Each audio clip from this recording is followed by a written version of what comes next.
America అధ్యక్ష ఎన్నికలు ఈ ఏడాది నవంబర్ నెలలో జరగనున్నాయి. దీంతో అధ్యక్ష పదవి కోసం పోటీ చేస్తున్న అమెరికా మాజీ అధ్యక్షుడు డొనాల్డ్ ట్రంప్ ఒహియోలోని డేటన్లో జరిగిన రిపబ్లికన్ పార్టీ ఎన్నికల ర్యాలీలో సంచలన వ్యాఖ్యలు చేశారు.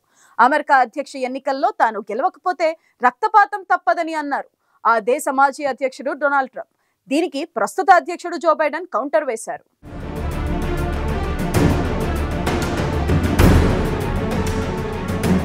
అమెరికా అధ్యక్ష ఎన్నికలను యావత్ ప్రపంచం ఎంతో ఆసక్తిగా పరిశీలిస్తూ ఉంటుంది. ద్వైపాక్షిక సంబంధాలు, వాణిజ్యం తదితర అంశాలే అందుకు కారణం. అమెరికా తీసుకునే నిర్ణయాల ప్రభావం ప్రపంచ దేశాలపై ఉంటుందనడంలో సందేహం లేదు. పరోక్షంగా ప్రపంచ దేశాలను అగ్రరాజ్యం శాసిస్తూ ఉంటుంది. అటువంటి దేశ అత్యున్నత పీఠాన్ని ఈసారైనా యువత, మహిళల్లో ఎవరైనా అధిరోహిస్తారా అన్న ఆసక్తి అందరిలోనూ నెలకొంది. కానీ ఈసారి కూడా ఊరించి ఉసూరుమనిపించారు పోటీలో నిలిచిన పలువురు ప్రముఖులు. ఇటీవల ముగిసిన సూపర్ ట్యూస్డేతో ప్రధాన పార్టీలైన రిపబ్లికన్, డెమోక్రటిక్ల తరపున పోటీ చేసే అభ్యర్థులు ఎవరనేది తేలిపోయింది. ప్రైమరీ ఎన్నికల్లో మొదటి నుంచి ఆధిపత్యం చెలాయిస్తూ వస్తున్న జో బైడెన్, డొనాల్డ్ ట్రంప్ మరోసారి ప్రత్యర్థులుగా బరిలో నిలవడం ఖాయమైపోయింది. డెమోక్రటిక్ అభ్యర్థిత్వానికి మొదటి నుంచే పెద్దగా పోటీ లేదు. కానీ రిపబ్లికన్ పార్టీ తరపున కథన రంగంలోకి దిగేందుకు పలువురు చివరి వరకు ప్రయత్నించారు. వారిలో భారత సంతతికి చెందిన వ్యాపారవేత్త వివేక్ రామస్వామితో పాటు నిక్కీ హేలీ కూడా ఉండడం విశేషం. అయితే వివేక్ రామస్వామి కాస్త ముందుగానే తప్పుకోగా నిక్కీ హేలీ మాత్రం చివరి వరకు పోరాడారు. ట్రంప్కు పోటీ ఇచ్చిన ఆమె సూపర్ ట్యూస్డేకు ఒకరోజు ముందుగా పోటీ నుంచి తప్పుకున్నారు. ఇక డెమోక్రటిక్ పార్టీ నుంచి మరోసారి బైడెన్ పోటీలో ఉండడం ఖాయమైపోయింది. అమెరికాలో భారత సంతతికి ప్రాబల్యం పెరుగుతుండటంతో ఉపాధ్యక్ష అభ్యర్థిగా కమలా హ్యారిస్కే మళ్లీ అవకాశం దక్కే సూచనలు కనిపిస్తున్నాయి.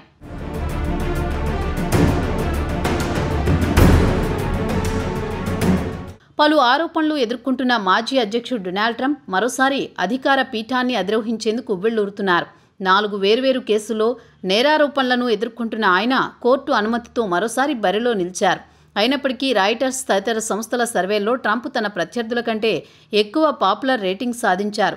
తన శత్రువులపై ప్రతీకారం తీర్చుకుంటానని బహిరంగంగా ప్రమాణం చేస్తున్న ట్రంప్ మరోసారి పోటీలో నిలవడం వైచిత్రిగానే చెప్పుకోవాలి. అయితే అమెరికా అధ్యక్ష ఎన్నికల్లో రిపబ్లికన్ అభ్యర్థిగా పోటీ చేస్తున్న డొనాల్డ్ ట్రంప్ ప్రచారంలో తన నోటికి పని చెబుతున్నారు. ఒహియోలో ఎన్నికల ప్రచారంలో పాల్గొన్న ట్రంప్ వివాదాస్పద వ్యాఖ్యలు చేశారు. వచ్చే నవంబర్ అధ్యక్ష ఎన్నికల్లో అమెరికా చరిత్రలో ఎంతో ముఖ్యమైనవని, దేశ గతిని మార్చేవని అన్నారు. రిపబ్లికన్ నామినీగా తన స్థానాన్ని దక్కించుకున్న మాజీ అధ్యక్షుడు తనను ఎన్నుకోకపోతే రక్తపాతం తప్పదని హెచ్చరించాడు. నవంబర్ 5 ఈ తేదీని గుర్తుంచుకోండి, మన దేశ చరిత్రలో అత్యంత ముఖ్యమైన తేదీ అని నేను నమ్ముతున్నానని అన్నారు. తన విమర్శలను పునరావృతం చేసిన ట్రంప్ జో బైడెన్ను చెత్త అధ్యక్షుడని విమర్శించారు.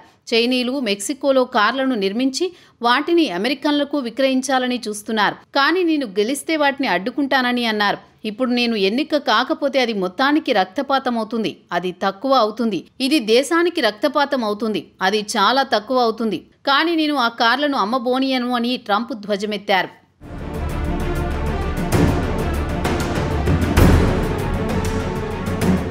ట్రంప్ వ్యాఖ్యలపై సోషల్ మీడియాలో తీవ్ర దుమారం రేకుతోంది. రాజకీయ హింసకు సంబంధించిన బెదిరింపులకు పాల్పడుతున్నాడని దుయ్యబడుతున్నారు. అతను మరో జనవరి 6ని కోరుకుంటున్నాడని, అమెరికన్ ప్రజలు ఈ నవంబర్ అతనికి మరో ఓటమిని ఇవ్వబోతున్నారని కామెంట్స్ చేస్తున్నారు. అతని తీవ్రవాదాన్ని, హింస పట్ల అతని ప్రేమను, ప్రతీకార దాహాన్ని తిరస్కరిస్తూనే ఉన్నారని ఆగ్రహం వ్యక్తం చేస్తున్నారు. 2021లో ట్రంప్ మద్దతుదారులు అమెరికా క్యాపిటల్ భవనంపై దాడికి పాల్పడిన విషయం తెలిసిందే. ట్రంప్ వ్యాఖ్యలపై అధ్యక్షుడు జో బైడెన్ స్పందించారు. మాజీ అధ్యక్షుడి హింసను ప్రోత్సహించేందుకు ప్రయత్నిస్తున్నాడని మండిపడ్డారు. స్వాతంత్ర్యం దాడికి గురవుతోంది. 2020 ఎన్నికల గురించి అబద్ధాలు, దానిని తారుమారు చేయడానికి జనవరి 6న దాడికి ఉసిగొల్పడం అమెరికా అంతర్యుద్ధం తర్వాత మన ప్రజాస్వామ్యానికి గొప్ప ముప్పుగా పరిణమించింది. 2020లో విఫలమయ్యాడు, కానీ ముప్పు అలాగే ఉందని బైడెన్ హెచ్చరించారు. మరోవైపు ఈ వ్యాఖ్యల నేపథ్యంలో 2024లో ట్రంప్కి మద్దతు ఇచ్చేది లేదని అమెరికా మాజీ ఉపాధ్యక్షుడు మైక్ పెన్స్ ప్రకటించారు. డొనాల్డ్ ట్రంప్ 4 ఏళ్లలో మేము పాలించిన సాంప్రదాయిక ఎజెండాకు విరుద్ధమైన ఎజెండాను ముందుకు తీసుకువెళుతున్నారని ఆయన అన్నారు. అందుకే తాను ఈ ప్రచారంలో డొనాల్డ్ ట్రంప్కు మద్దతు ఇవ్వలేనని అన్నారు.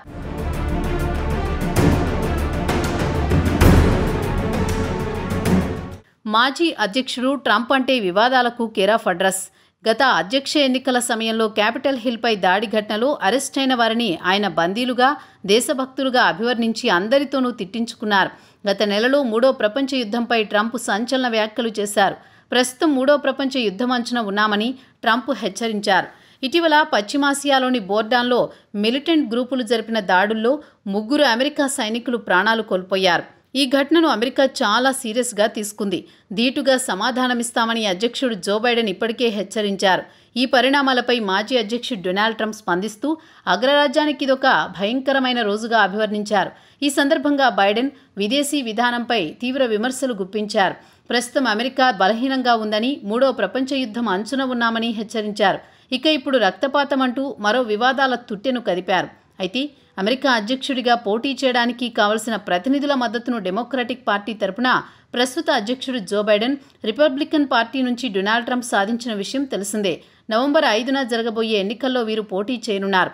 ఇక కొన్ని లోపాలున్నప్పటికీ ప్రస్తుత అధ్యక్షుడు జో బైడెన్ వైపే మొగ్గున్నట్టు కనిపిస్తోంది. ఆయనకు వయసు అయిపోయిందని, మతిమరుపు వ్యాధి వచ్చిందని ట్రంప్ ప్రచారం చేస్తున్నారు. అయినప్పటికీ కొంతవరకు బైడెన్ వైపే సానుకూలత కనిపిస్తోందని చూడాలి. మరి ఏం జరుగుతుందో.